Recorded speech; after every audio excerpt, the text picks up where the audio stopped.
Good afternoon, everybody. Thank you very much for getting together, and I apologize for being a little bit late. Today's presentation is an extremely important one because we're going to be talking about the nebulous diagnosis of unexplained infertility. Before I do that, I want to just tell you that the last post we did on polycystic ovarian syndrome was extremely well received. In fact, we reached over 165,000 people.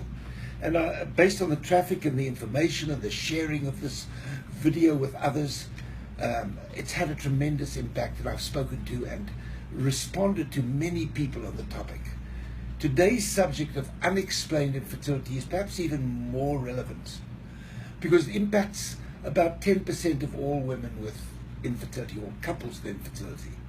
But before we get started, let me again say that any of you that feel that you'd like to talk to me or reach out to me to consult on your particular case should feel free to call or to go to me via the internet and signing up on the form that is in the internet. The phone number you'd call would be 702-533-2691. That gets you to Julie Dahl, which Julie is my concierge, and Julie will be happy to schedule you for a consultation with me. Or you can reach Julie also by going directly to her via an email. You can get to her by Julie D, Julied, at sherivf.com. You can ask her to set you up with a consultation by Skype with me if you choose. Please be sure when you do contact Julie to leave a contact telephone number with her. Very important so we can maintain the interaction. Finally, you can go to my website, sherivf.com. And when you get to the website, simply look at the blog section. Look for Dr. Sher's blog. And then when you get there, you'll find a little search bar. And in that search bar, you can type any topic or any question that you like. Click on it. It'll take you to the relevant articles, of which I've written many. And I think if you do that, it'll help you have better insight into your particular problem. So now down to the nuts and bolts. Unexplained infertility is a very nebulous, presumptive diagnosis. And I say this because it suggests that there is no cause for the infertility that's detectable. And nothing could be further from the truth. In fact, in the vast majority of cases, the word unexplained is attached to the diagnosis because the patient hasn't been fully evaluated. There basically are two groups in this category. The first group is patients for whom there is no apparent detectable biological cause, and that is really the vast minority. In the majority of cases, it's simply because no one has looked carefully, no one's delved deeply enough, and has not been able to identify the diagnosis. So we could call it, in the second category, more undiagnosed infertility. And it's really in this category, this last category, the vast majority of so-called unexplained infertility cases, that we can do the most good. I want to point out that before one starts talking about something as being undiagnosed, you've got to look at the very basic fundamentals of a proper evaluation. Let's get down to the very basics. The first question arises: is the woman ovulating normally?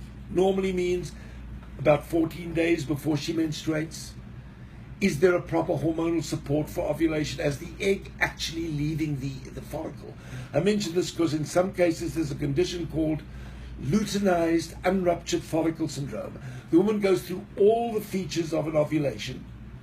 Everything is characterized by basal body temperature, by hormonal levels, but the egg never actually leaves the follicle that it's contained in. It remains trapped in that. We often see this in women who've been on clomiphene citrate therapy, especially those who've been on it for protracted periods of time. In fact, 20% of cases where women are receiving Clomid or clomiphene, there is an associated luteinized unruptured follicle, and the egg doesn't even leave the ovary. So it's very important to determine whether ovulation has actually occurred. Truth be known, the only ways we can be sure that a woman's ovulated is by actually visualizing the follicle before it releases the egg, and then seeing the follicle change in its configuration. In other words, a follow-up ultrasound examination may reveal collapse of the follicle, change in its appearance, and some fluid collected in the sump of the pelvis, just above the top of the vagina, to indicate that ovulation has taken place. Or the other one is, of course, pregnancy. If you actually get pregnant, then obviously you ovulated, but we're talking about infertility here, so the second example doesn't really apply. Measuring blood progesterone levels or doing basal body temperature charts showing that when the woman gets to the point of the LH surge, which precedes ovulation and which can be tested in the urine, that she's actually likely to have ovulated, is really very precarious, because it doesn't always mean you've ovulated. And so it is that measuring progesterone levels a week after the woman is supposed to have ovulated, based upon temperature charts and home ovulation testing, can still be within a normal range, and yet she's not released the egg. Regular periods with symptoms of the release of the hormone progesterone, which translates to symptoms such as fullness of the breasts, feeling somewhat bloated, and those kinds of feelings, those are symptoms which suggest that ovulation has probably occurred, but it really points towards the release of progesterone, which occurs after ovulation has taken place, or in the case of luteinized and ruptured follicle, after the LH surge has occurred, even though the egg wasn't released. And it doesn't necessarily tell you that ovulation has occurred. The next point is, outside of whether the woman's ovulated, is, does the man have normal sperm parameters? Unfortunately, again, simply because the sperm count and the motility are normal, it doesn't mean that the sperm has the potential to fertilize an egg.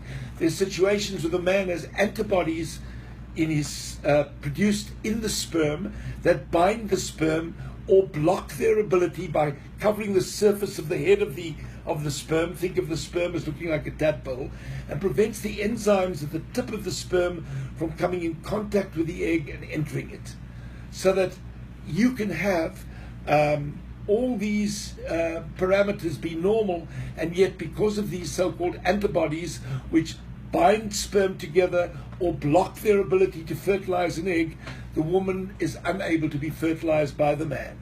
In other cases, the woman develops antibodies against her own partner's sperm. And when she has antibodies in her blood, and we test both the man and the woman using a test known as the immunobead test on the blood, or a spermar test on the sperm, the former being more reliable, then if that is elevated, then there is really a problem. If the woman has anti-sperm antibodies that quantify at more than 40%, it's highly unlikely, in fact, very improbable, that she will achieve a pregnancy. And if the man has anti-sperm antibodies above that percentage, it's improbable that his sperm can fertilize the egg, and you can test for that. The third thing that often is missed is, does the woman have subtle underlying pelvic endometriosis? We've spoken about this in one of our live feeds before, and those of you that are interested can go back and look that up.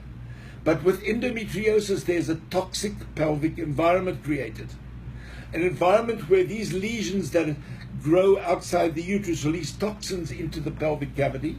And now when the egg leaves the ovary to cross over to get to the tube where the sperm's waiting to fertilize it, it gets compromised in its ability to be fertilized. In other words, the envelopment of the egg, we call the zona pellucida, is not able to allow the sperm to easily attach to the surface of the egg and therefore fertilize it ultimately. This is another important thing to consider, because women with even the mildest form of endometriosis, that the examining doctor doing a laparoscopy, where a telescope is put into the pelvic cavity through the belly button and looking around, will say, you know, that there were few little deposits of endometriosis, but that's not enough to explain why she's not getting pregnant. After all, her tubes are open, everything else is normal. Believe me when I tell you that that is not correct. In fact, if you've got even the mildest endometriosis in the pelvis, the toxic environment set up makes the likelihood of a fertilization 5 or 6 times less than otherwise. And so a woman can have difficulty in getting pregnant because of this toxic impact. And then on top of it, even women with mild endometriosis can have immunologic problems linked to the production of natural killer cells. These natural killer cells become activated in a third of women with endometriosis, and when the fertilized egg actually reaches the uterus, it's destroyed, its root system is destroyed, so the woman doesn't even know she got pregnant in the first place. She's had such early mini miscarriages, she never knew she was pregnant to start with. If you don't look for these immunologic impediments to implantation, something I've termed immunologic implantation dysfunction, IID, then you'll not be picking up this problem. So if you don't look at it because you say you don't believe in it, for whatever that means, then the woman who's got this problem with non-symptomatic endometriosis might not be able to achieve an implantation. And it's not just endometriosis that does this. Women with a personal family history of immune diseases like lupus erythematosus, rheumatoid arthritis, or hypothyroidism can all have the same kind of presentation of an unexplained loss that occurred so early that the woman never even knew she was pregnant, and she thinks that she's unexplained infertility. Well, there are other factors as well. The other factor that's important is, are the couple having regular intercourse at the right time? Remember, if you have intercourse after you've ovulated, you won't get pregnant. There are certain birth control pills that release small amounts of progesterone but don't interfere with ovulation and prevent the woman from getting pregnant. So it is that after the LH surge has occurred, there's a slow rise in progesterone in your blood, and that will prevent the mucus at the neck of the cervix from being hospitable to the sperm trying to penetrate through it to get into the uterus, travel up the tube, and fertilize the egg. And then there's the issue of, are the fallopian tubes normal and patent? I've repeatedly pointed out that the fallopian tubes are not just pipes. They have a very intricate, sophisticated inner network of folds and secretions, and the wall is so constructed that fibers run circularly, longitudinally, and spirally to make it function like an earthworm. And then at the ends of the tubes, there are little finger-like projections that look like petals. We call them fimbria. Sometimes they are fused together by early infection. Not sufficient to block the tubes, but yet sufficient to prevent them from being able to pick up the egg off the ovary and allow the egg to travel down to meet the sperm. The only way you can pick up that particular problem is by doing a laparoscopy and looking through the belly button into the pelvis and examining the tubes carefully.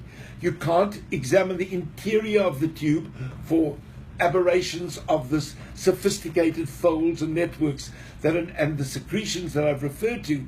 But if the tube is open, there's no evidence of endometriosis in the pelvis, no deposits, and the finger-like projections at the ends of the tubes are free, as they should be, without being bound by adhesions that bind them to one another or bind the tubes back that prevent them from applying themselves to the ovaries. Then that is not the cause of the problem. I've simply outlined a few possible factors that can confuse the diagnosis of unexplained infertility.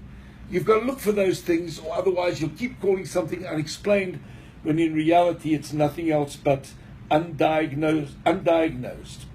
I guess the final thing is mild male infertility. Very often, unfortunately, in too many cases, the man is told that the cause of his problem is, the cause of the infertility relates to his sperm function being slightly depressed. That's also not fair. It can be that poor sperm function, poor sperm motility, and even if it's not related to the antibodies I referred to, can prevent proper fertilization.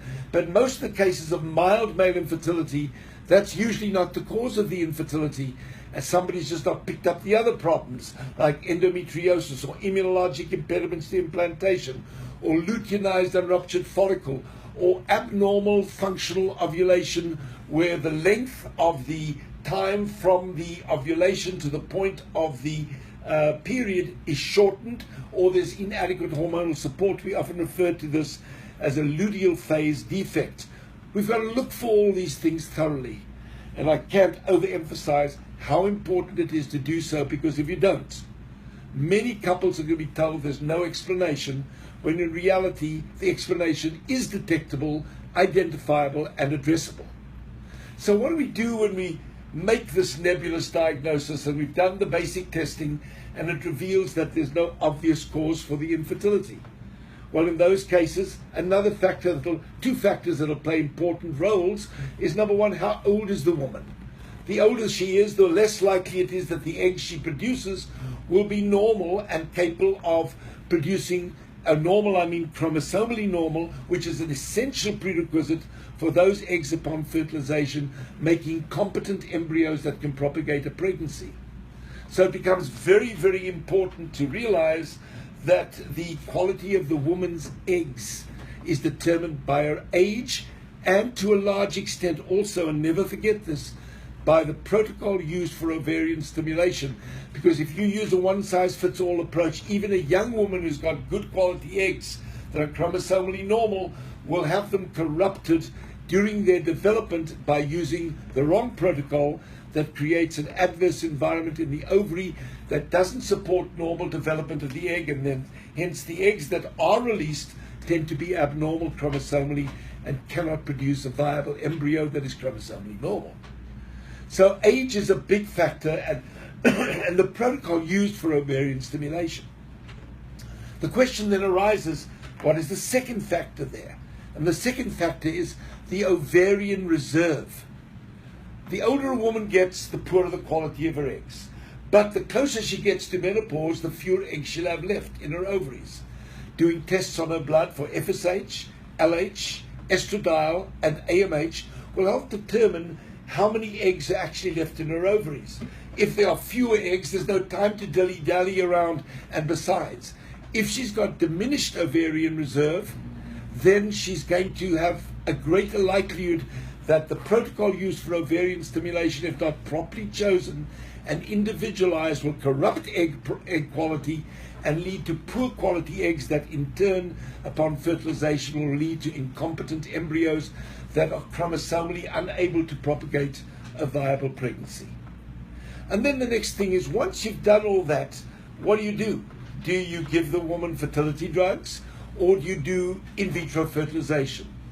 Well, that also depends on her age, how much time she's got left, what her ovarian reserve is like. Mostly for women over the age of 35, you're probably better off being more aggressive than being conservative. IVF would become more of an option because you can get better results more quickly, and IVF in itself is also a diagnostic tool because you can use it to determine whether under optimal conditions fertilization can be achieved by in vitro, by injecting the sperm directly into the egg or allowing the egg to be fertilized by itself through the sperm. So in vitro fertilization is more for the older woman with diminished ovarian reserve, and it is also for the woman who's got unexplained infertility and has failed lesser options repeatedly. Now, what are the lesser options? Using fertility drugs to try to correct an ovulation problem, provided the tubes are normal and the man's got normal sperm, giving 3 attempts at least, with 1 month break in between each cycle of treatment.